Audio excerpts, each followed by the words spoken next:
네, 반갑습니다. 생각을 의심해보는 아주 중요한 도구 중에 하나입니다. 여러분이 이 세 가지 질문만 딱 마음에 담고 있으면 아주 유용하게 삶에서 마주하는 다양한 어려움들에 대처할 수 있을 거예요. 뭐냐면 첫 번째는 이 생각의 근거는 무엇인가?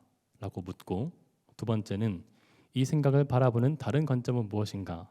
라고 묻고, 세 번째는 만약 그 생각이 정말 옳다면 그래서 어떻단 말인가? 라고 살펴보는 겁니다. 이렇게 질문 던지는 과정은 앞에서 얘기한 필요하다면 자세히 살펴보고에 해당하겠죠. 정말 필요하다면 자세히 살펴보는 거예요. 예시를 들어볼까요, 여러분?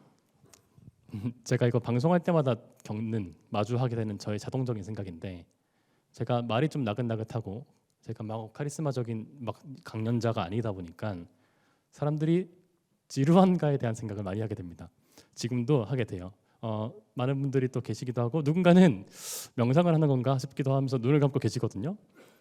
저한테는 그 생각이 떠오르죠. 그러면 제가 거기 생각에 꽂혀가지고 홍승주야 이러면 안 돼. 그 생각하면 너 좀 목소리 떨리고 발표 망치잖아.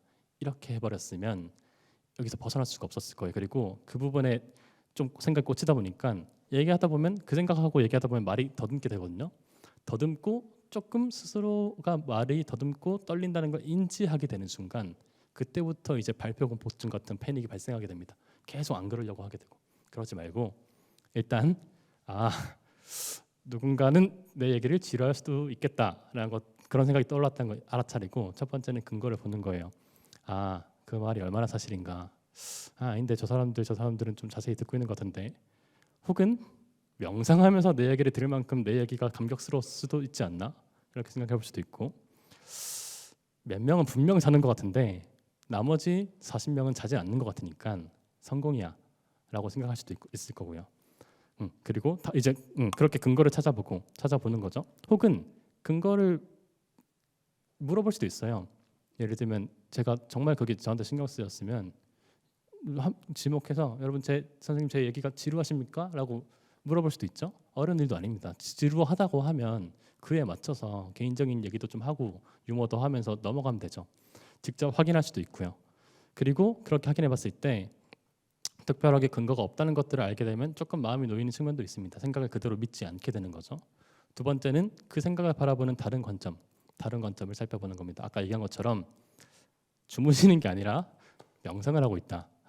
나의 나긋한 목소리로 명상을 하고 있다라고 생각을 해볼 수도 있고, 아니면 다들 그래 불교 관련된 얘기를 들으실 분들이면 감정이 그렇게 막 등락이 있어가지고 그러진 않을 거야. 차분하게 아주 차분하게 듣고 계시다일 수도 있고, 혹은 제가 알기로는 여기 되게 위대하신 선생님들 많이 나오신 걸로 알고 있는데 그분들도 별로 다르지 않았다. 이 공간에서 이 공간이 원래 그러하다라고 생각할 수도 있죠.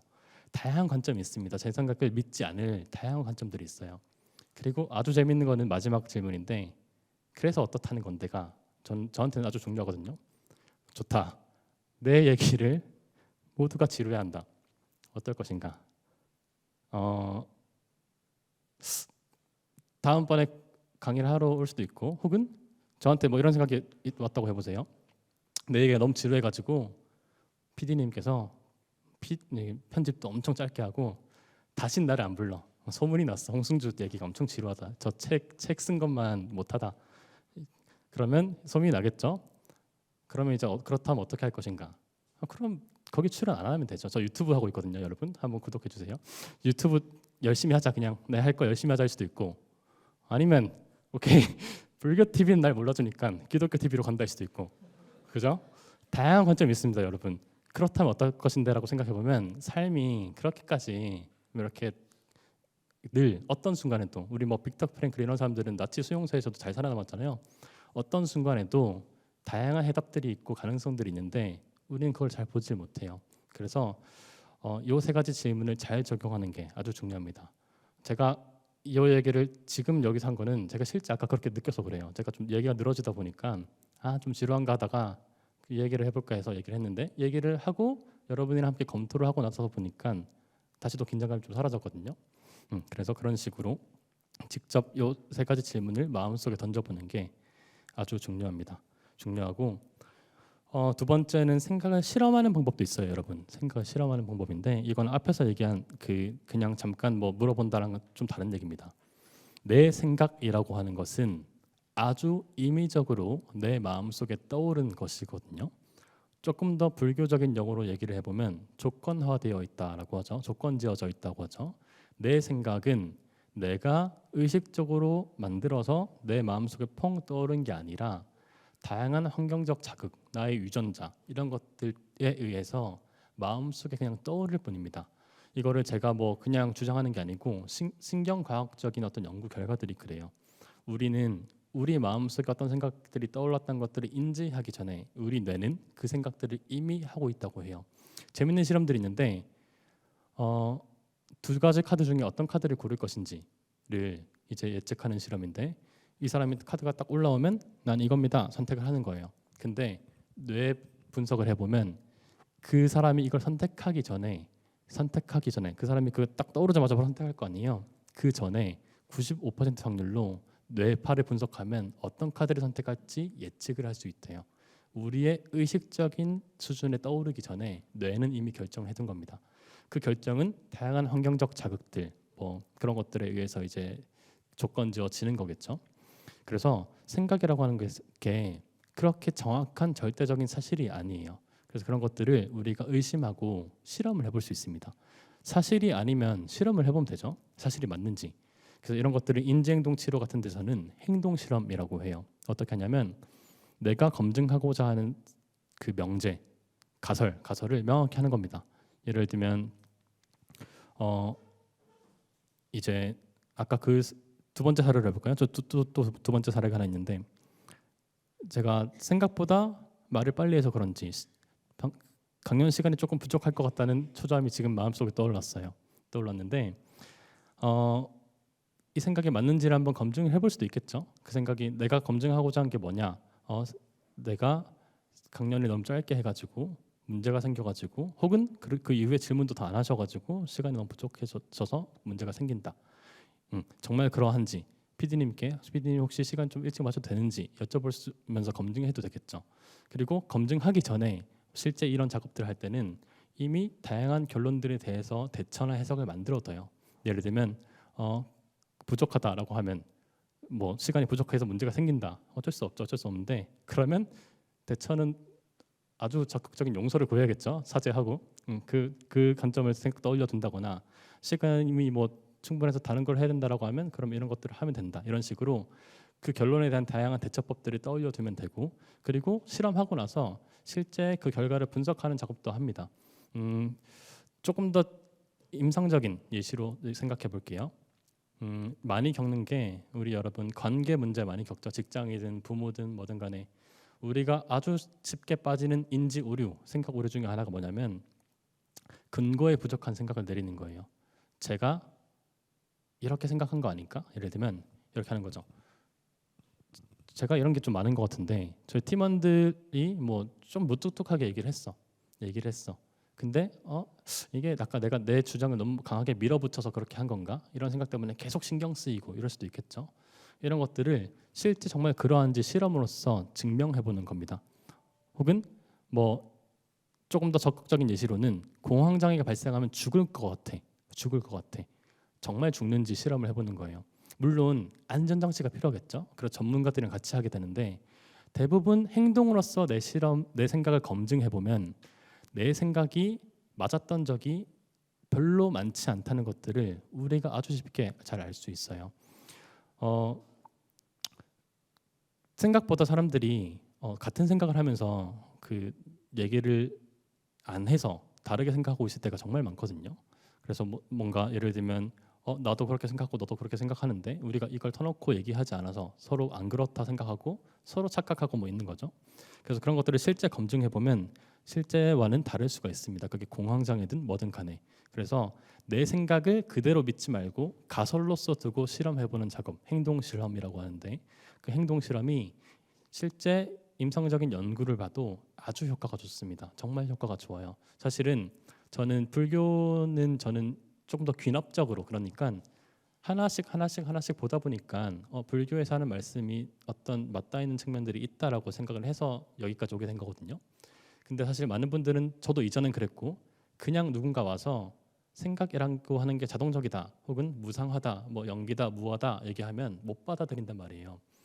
그렇게 하지 말고 정말 경험으로서 검증해 보면 우리가 그런 것들을 알 수 있을 때가 많습니다. 내 생각이 얼마나 정확한지도 마찬가지예요. 그리고 제가 여기서 자세히 얘기는 안 하겠지만 이제 불교 철학 방식에서의 아주 중심적인 방법이죠. 명상. 명상이라고 하는 것은 생각과 관계를 맺기 위한 아주 중요한 아주 효과적인 작업 중에 하나입니다. 그냥 어떤 영성적인 종교적인 게 아니고요. 세계 최고 의학저널이라고 하는 자마라고 하는 저널에도 발표됐을 만큼 우울증의 치료에도 아주 효과적이고 불안장애 치료에도 아주 효과적인 방법이에요. 그래서 명상도 아주 중요한 방법 중에 하나입니다. 명상은 아마 다른 선생님들께서 많이 말씀하셨을 것 같아서 여기서는 짧게 얘기하고 넘어갈게요. 제가 그리고 마지막으로 얘기하고 싶은 게 하나 있어요. 그 마음 챙김이라고 하는 명상이라고 하는 게 정말 좋거든요. 정말 좋은데 참 조심해야 될 부분이 있는 게 이런 생각을 한번 해보세요. 여러분이 우리나라 기업으로 하면 안 될 것 같으니까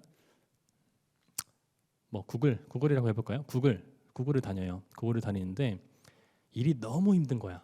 너무 힘들어가지고 야근을 엄청 하고 직장 상사가 날 괴롭히고 가스라이팅하고 이거 안 하면 큰일 나 그러면서 내일 당장 잘려 뭐 테이블 없어져 미칠 것 같은 거예요. 근데 그런 구글이 마음 챙김 프로그램을 도입한다고 생각해 보세요. 마음 챙김의 메시지가 뭐냐면 상황은 중요하지 않습니다. 중요한 거는 상황을 해석하는 나의 반응이에요. 모든 마음의 근심의 문제는 나한테 있습니다. 사실 그렇게 얘기를 하잖아요. 분명 힘든 상황도 있지만 그럼에도 불구하고 본질적으로 그것을 가장 키우는 거는 나의 반응이었다는 얘기를 하는데 이제 그런 상황에서 마음 챙김을 도입해서 운영하면 아주 구조적인 억압이 되죠. 환경적으로는 그렇지 않은데 누군가 와가지고 너무 많이 힘들구나 야근해서. 근데 야근이라고 하는 그때 힘든 감정을 거리두고 한번 봐봐. 마음이라고 하는 게 그에 반응하지 않을 수 있어라고 얘기하면 아주 교묘한 작업일 겁니다. 그래서 그걸 되게 조심해야 되는데 저는 그 마음 챙김에서 되게 중요한 부분이 하나 더 있어야 된다는 얘기를 하긴 하는데 보통 이제 생각을 넘어서 얘기를 하면 자비가 있다 이런 얘기 많이 하시죠. 자비도 제가 얘기를 하는데 저는 가치에 대한 얘기가 있습니다. 가치. 우리가 정말 생각의 어떤 안개들을 걷고 나서 봤을 때 전 자비가 있다는 것도 아주 동의를 하거든요. 우리 마음속에는 우리 본성의 어떤 선한 천사 같은 게 있어가지고 생각보다 사람들이 연민심을 느끼고 서로를 자애로운 마음으로 대하는 작업들이 있다라고 생각을 하고 실제 그 부분이 뇌에 회로가 있어요. 회로가 있는데 그 부분을 작업을 잘하면 트라우마나 공황장애 같은 어떤 어려움들에 잘 대처할 수 있다는 보고들이 많거든요. 그래서 그게 중요한데 또 한 가지 빠져 있는 거는 저는 그렇다고 인간이라고 하는 존재가 그냥 고고하게 앉아가지고 모든 것들을 그렇게 이제 현명하게 바라보는 힘만 있다고 하진 않거든요. 우리 분명 무언가를 나아가서 앞으로 추진하고 싶고 그런 힘들이 있고 실제 뇌 시스템 중요한 세 가지 시스템 중에 아까 하나가 자비 같은 거였고 다른 하나가 이런 추진, 동기 이런 파트입니다. 저는 그 파트랑 아주 밀접하게 관련이 있는 게 이 가치 부분이라고 생각을 해요. 왜 중요하냐면 제가 심리치료 같은 것들을 해보면 여러분 몇몇 사람들은 우울증, 불안장애 진단 기준에 부합하는데 30-40%들은 그런 문제가 아닐 때가 좀 있어요. 실존적인 괴로움. 나는 삶의 의미가 없다. 뭐 무슨 일이 있는 것도 아니고 왜 살아야 되는지 모르겠다. 내가 왜 열심히 살아야 되지? 무엇을 바라 사는 걸까? 자기의 가치가 어디에 두어야 되는지 모르는 거죠. 그래서 이 문제를 옛날에 현명한 과학자이자 심리학자인 메슬로우 같은 사람들이 아주 깊게 탐구해서 인간에게는 아주 본능적인 가치 추구, 동기 추구에 힘이 있다라는 얘기를 많이 했었습니다. 저는 이 부분이 우리가 마음 챙김 이후에 같이 보완해야 될 아주 중요한 영역이라고 생각하거든요. 왜냐하면 구글에서 만약에 우리가 그런 식으로 좀 구조적인 억압을 당했으면 상황을 바꿔야 될 것도 분명히 있겠죠. 내 가치가 내 삶을 그렇게 보는 게 아니고 내 동료들이 그런 어려움을 겪는 게 아니라면 내 가치가 거기 있다라고 하면 내가 힘을 내서 그런 문제들을 노동운동을 해서 바꾸든 뭐 하든 간에 혹은 이직을 하든 뭐든 간에 내가 그런 작업들을 해야겠죠. 그래서 내 삶이 어디로 가는지 내가 정말 중시하는 게 뭔지 그게 뭔지를 발견해서 그에 맞는 행동들을 해나가는 게 중요할 겁니다. 근데 이걸 제가 왜 마지막에 얘기하냐면 저도 그렇고 여러분도 그렇고 대부분이 죽을 때까지 그런데 우리는 사회의 요구에 순응하는 데만 엄청 많이 힘을 쓰면서 살아가거든요. 저도 아주 오래 그렇고 우리는 한국 사회가 더 그런 것 같은데 저 같은 경우는 여러분 고려대학교를 다니고 서울대학교 의과대학을 다니고 이랬으면 얼마나 그런 케이스들 많이 봤고 저도 거기 얼마나 혈안이 돼 있었겠어요. 근데 단 한 번도 정말 내가 보내고 싶은 삶의 그 모습이 뭔가 내가 영위하고 싶은 삶의 모습이 뭔가를 고민해 본 적이 한 번도 없습니다. 근데 제가 이 생각을 또 언제 하게 됐냐면 호스피스에서 이 생각을 비슷하게 하게 됐어요. 왜 그러냐면 호스피스는 죽을 때까지 내가 영위하고 싶은 삶의 모습을 지켜주는데 힘을 많이 쓰거든요. 그래서 아주 제가 흥미로웠던 장면이 어떤 할머니 이제 보통 뭐 다양한 얘기들 많이 하세요. 뭐 제가 아주 인상 깊게 봤던 거는 10년 전에 이혼했던 전처, 자기가 바람펴서 이혼했던 전처를 보고 싶다라고 해서 또 호스피스 팀에서 찾아서 연락을 했어요. 근데 전처분이 또 아주 지혜롭게 반응해서 임종까지 지키시고 이런 일들도 있었거든요. 이런 고귀한 가치도 있는 반면 아주 귀여운 할머니가 계셨는데 자기는 아이스크림 먹는 거를 포기할 수 없다는 거예요. 당뇨가 있으셨거든요. 나는 곧 죽더라도 아이스크림 먹고 죽어야겠다가 있었어요. 내과 의사가 봤을 때는 아이스크림 먹이면 미친 짓이죠. 당뇨병 있는데. 근데 호스피스 팀에서는 기간과 날짜를 정해서 아이스크림을 먹이기로 합니다. 그러고 아주 행복하게 잘 보내면서 가셨어요. 그래서 내가 정말 영위하고 싶은 삶의 형태가 무엇인지를 분명히 하고 그 길로 나아가는 게 우리 행복과 아주 밀접한 관련이 있습니다. 제가 그것 관련해서 항상 인용하는 이야기가 하나 있는데요. 여러분 이 음침해 보이는 얼굴 이 사람 누군지 아시나요? 조금 뭔가 삶의 근심도 있을 것 같고 깊은 고뇌가 있을 것 같은데 철학자입니다. 철학자 비트겐슈타인이라고 하는 철학자인데요. 비트겐슈타인에 대해서 잠깐 소개를 하자면 이 사람이 아주 부유한 집안에서 태어났어요. 얼마나 부유했냐면 여러분 그 음악 작곡가 브람스 아시나요? 브람스를 집에 초청해서 연주를 시키는 정도로 야 너 와서 연주 좀 해라 해가지고 시킬 정도로 정말 부유한 집에서 태어났대요. 근데 이 사람이 마냥 행복했냐라고 하면 그렇지 않은데 이 사람이 형이 4명인가 있었는데 4명 중에 3명이 자살했습니다. 한 명이 자살하면 내가 자살할 확률이 10배인가 뭐 높아지거든요. 근데 형 4명 중에 3명이 자살했으면 오죽하겠어요. 실제 비트겐슈타인은 평생을 자살 사고에 시달렸다고 해요. 여러분 자살 사고라고 하면 그냥 가볍게 듣기로는 뭐 죽고 싶은 갑다라고 하지만 아주 강력한 선언적인 목소리로 지금 당장 죽어라, 뛰어내려라 이런 목소리가 들리는 거랑 비슷하거든요. 그거를 평생 앓고 있었대요. 그래서 정말 힘들어하고 괴로워하고 죽으려고도 많이 했는데 이 사람이 죽었을까요? 그렇지 않습니다. 그러니까 여기 계시겠죠? 어떻게 했냐면 이 사람이 진짜 자기 삶에서 중시하는 게 뭔지를 찾아 나선 거예요. 2개가 있었습니다. 첫 번째는 철학이 재밌어 보인다. 철학을 공부했던 사람도 아닙니다. 철학을 해볼까? 혹은 2번째 철학에서 안 받아주면 나는 그냥 비행기 조종사나 되련다 생각했고 그래서 돈은 좀 있으니까 부잣집이니까 당대 유명했던 러셀이라고 하는 철학자한테 가서 내가 철학을 할 자질이 있는지 평가해다오라고 얘기를 했어요. 근데 천재였던 거죠 알고 보니까. 그래서 거기서 2년 배우고 나와서 자기 혼자의 독자적인 철학의 길을 걷기 시작합니다. 근데 비트겐슈타인이 논리철학 논고라고 하는 제목의 아주 혁신적인 철학 논문을 발표하거든요. 이게 당대에서는 철학계를 평정하고 그 모든 철학적 의문을 다 풀었다고 얘기할 정도로 모든 것들을 평정해버린 주장이었어요. 아인슈타인의 상대성 이론 같은 거죠. 그걸 펼쳤는데 그 사람이 그걸 어디서 썼냐면 전쟁터에서 썼어요. 전쟁터.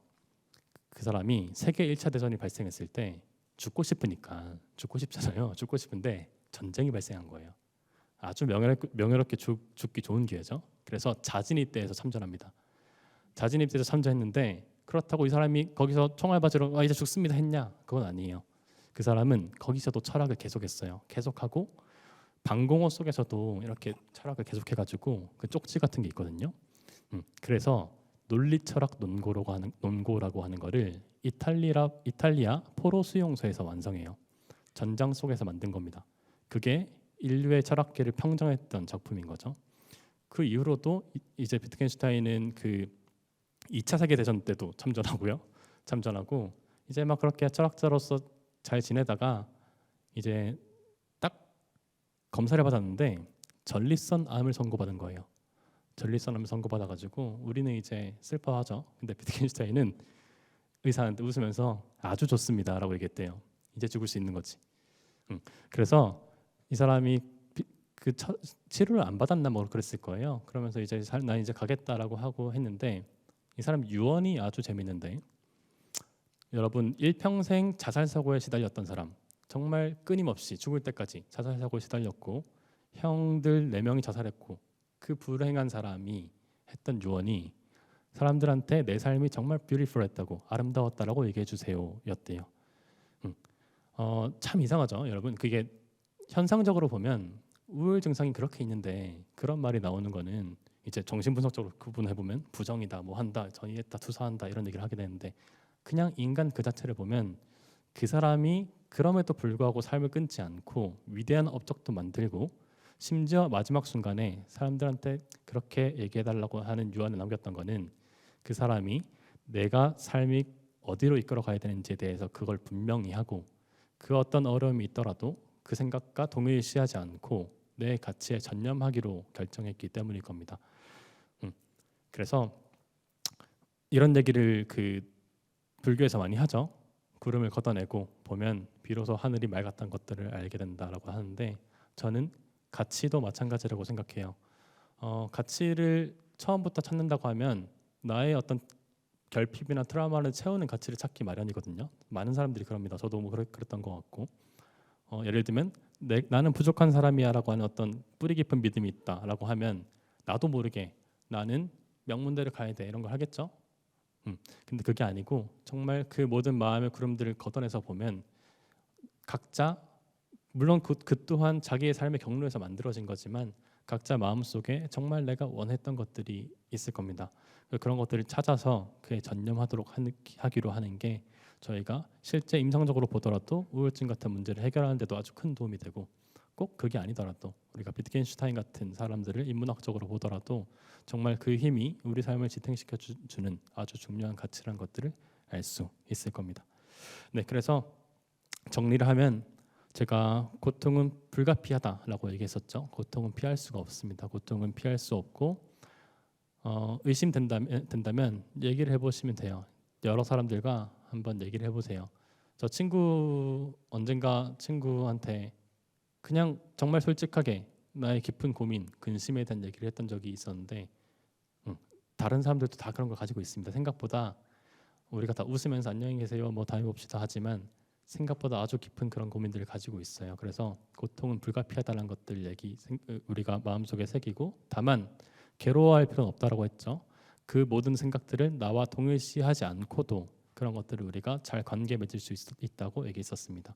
그래서 괴로움은 선택이다라고 얘기를 했고 그 괴로움이란 게 어디에서 발생하냐면 생각을 불변의 진리, 떠오른 생각을 고지고대로의 사실 그 자체로 받아들이고 바라보면서 그 생각을 내가 마음대로 통제할 수 있다라고 착각하는 데에서 괴로움이 발생한다라고 했었습니다. 근데 우리가 만약 내 생각을 남의 생각으로 바라보듯이 관찰할 수 있다라고 하면 괴로움에서 벗어날 수 있다라고 했고 실제 제가 말했던 다양한 방법들이나 뭐 명상이나 이런 것들을 통해서 실험을 해보는 게 중요하다라고 얘기를 했죠. 그렇게 내 마음과 다시 관계 맺고 스스로를 가만히 바라보면 분명 우리 마음에는 자비로운 마음이 있는 것도 사실이고 그와 별개로 불교에서는 얘기 안 하지만 개인의 동기와 잠재성에 대한 어떤 힘, 능력 그런 바람들이 각자가 있는 것도 분명합니다. 그래서 그런 것들을 분명히 찾고 삶을 그 방향으로 이끌었을 때 적어도 우리는 조건 지어진 세상 속에서 불교적인 용어죠. 속에서 조건 지어지지 않은 면들 그게 무엇든 간에 뭐든 간에 조건 지어지지 않은 면들 새로운 자유 선택의 가능성들을 발견할 수 있다라고 얘기를 해볼 수 있을 것 같습니다. 네, 제가 준비한 거는 여기까지고요. 제가 중간에 저의 자동적 사고 빨리 끝나면 어떨까에 대한 고민이 아주 크게 있었는데 거리를 두고 잘 살펴봐서 무사히 잘 끝낸 것 같습니다. 한 질문들을 편하게 해주시면 제가 또 미처 자료로 준비하지 못한 것들에 대해서 편하게 답변 드릴 수 있도록 하겠습니다. 제가 아직 분리를 덜해서 그런 걸 수도 있지만 아무리 분리를 해도 제 가치는 솔직히 말하면 약간 더 높이 올라가고 사회적으로 출세하는 게 가장 큰 가치라고 아직까지 여겨지는데, 그렇다면 그 가치를 뛰어넘어서 소위 말하는 더 올바른 가치, 좀 진정한 가치를 찾는 데는 더 어떤 팁이 있을지 여쭤보고 싶습니다. 아주 중요한 질문이네요. 아주 중요한 질문이고 몇 가지를 말씀드리고 싶은데, 첫 번째는 사회적인 출세 혹은 성공도 좋은 가치가 될 수 있어요. 제가 그런 가치는 의미가 없고 인류를 위해서 뭔가를 봉사하고 실천하는 것만 가치라고 얘기한 건 절대 아닙니다. 절대 아닌데, 그거에 내가 왜 필요한지를 조금 더 깊게 고민해 보면, 내가 정말 그게 왜 중요한지, 나한테, 내 삶에 내가 정말 그렇게 출세하는 게 중요한가, 그런 생각들을 해보면 우리가 조금 더 그런 가치들에 행복하게 접근을 할 수도 있겠죠. 그래서 첫 번째는 내 성공이라고 하는 가치를 제가 배제하고 싶었던 건 아니란 걸 말씀드리고 싶고, 그러면 그 가치를 내가 왜 원했는지에 대해서 한번 생각을 해봤으면 좋겠다라는 거였어요. 그게 뭐 정말 그냥 인정을 받고 뭐 사람들한테 사랑받고 싶고 뭐 이런 것을 넘어서 내가 정말 그 작업을 하는 게 나한테 왜 좋은가. 예를 들면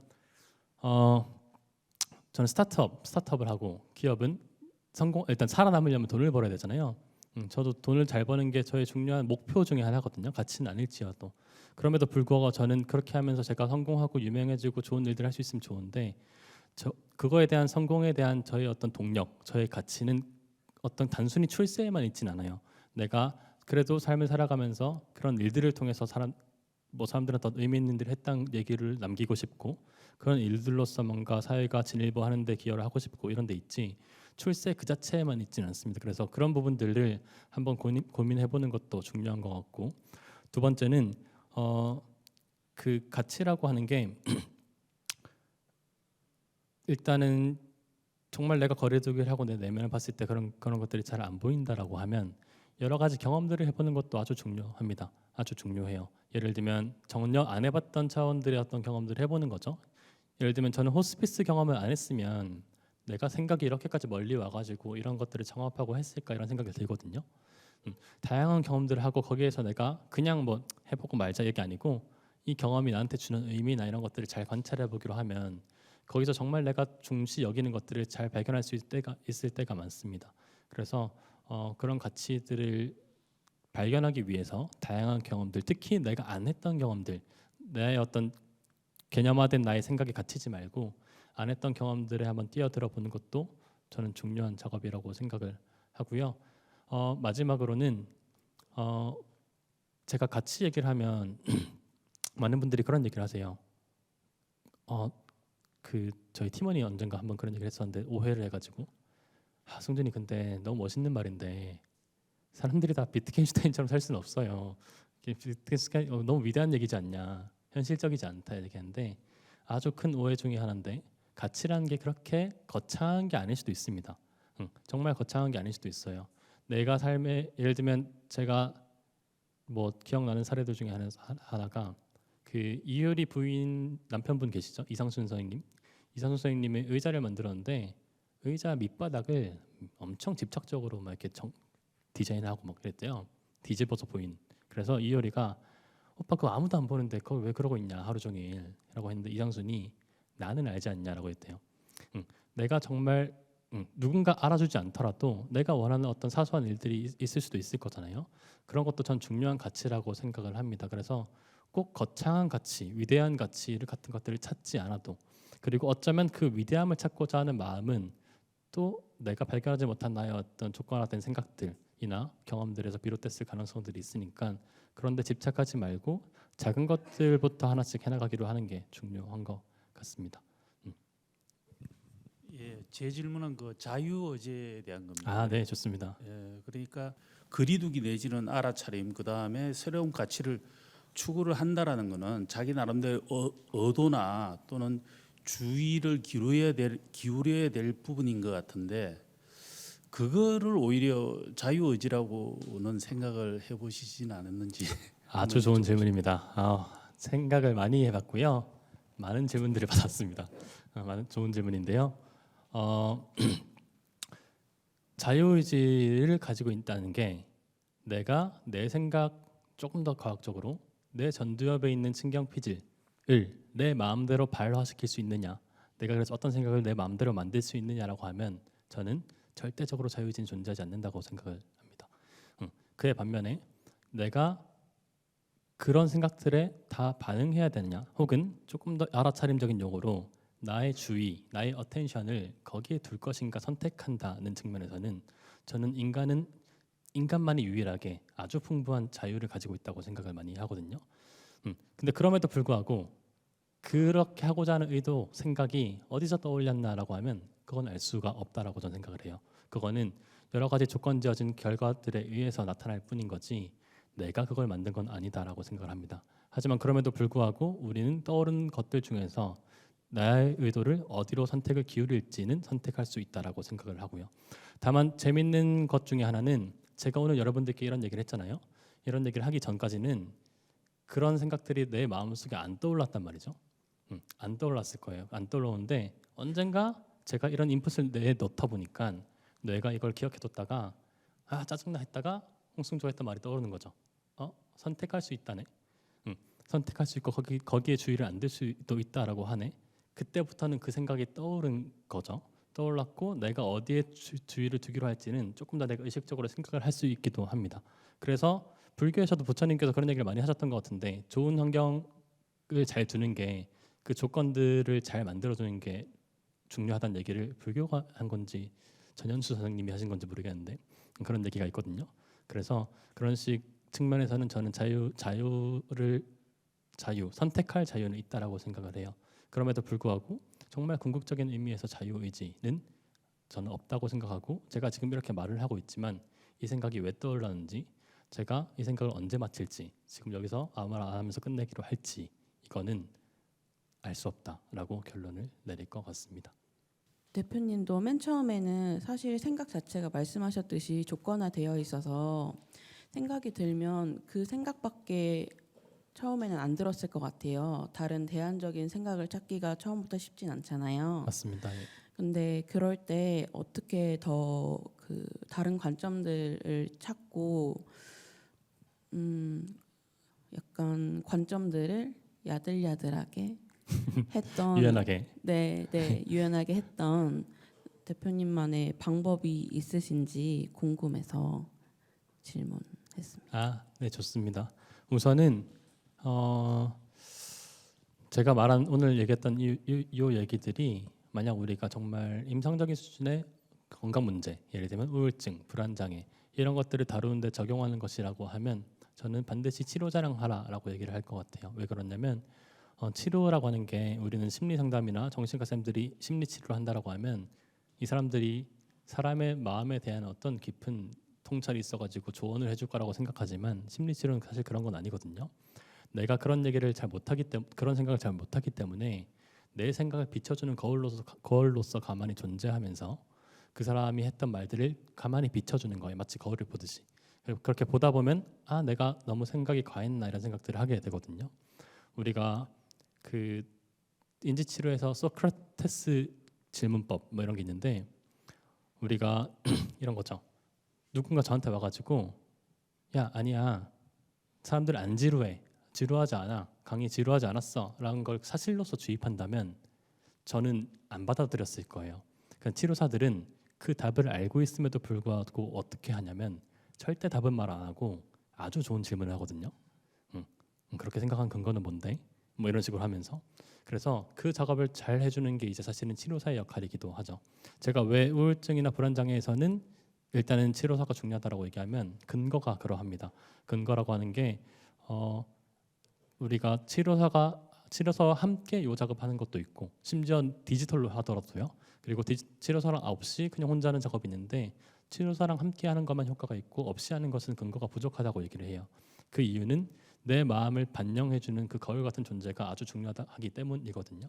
그래서 첫 번째로 만약 그 질문의 어떤 우리가 맥락 속에서 다른 분들께서 다 함께 이해하시기로 우울증을 그렇게 하면 되겠구나라고 생각했을 때는 그건 아니고 그 작업을 좋은 치료사랑 함께 하는 게 중요하겠다라고 답을 할 수 있을 것 같고 그게 아니라 이제 일상적으로 좀 한다라고 하면 저는 그냥 일상적으로 다양한 부분들에서 연습을 잘 해보는 게 중요하다라고 생각을 많이 하거든요.